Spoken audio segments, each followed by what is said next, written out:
বিয়া কারণ করতে তোমার কাজের বলে এরা জন্য কই কাছে মনে হয় বিয়া করে কাজের বলে আবার বিয়া এই এখন তোমার কথা বলি তোমার কিসমত আর আমার কথা সকাল থেকে কিছু খাইনি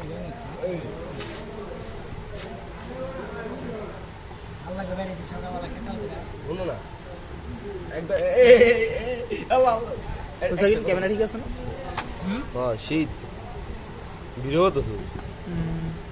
মনটে কে তেল লইছো ঢাকা মোটরস না বাংলাদেশ মোটরস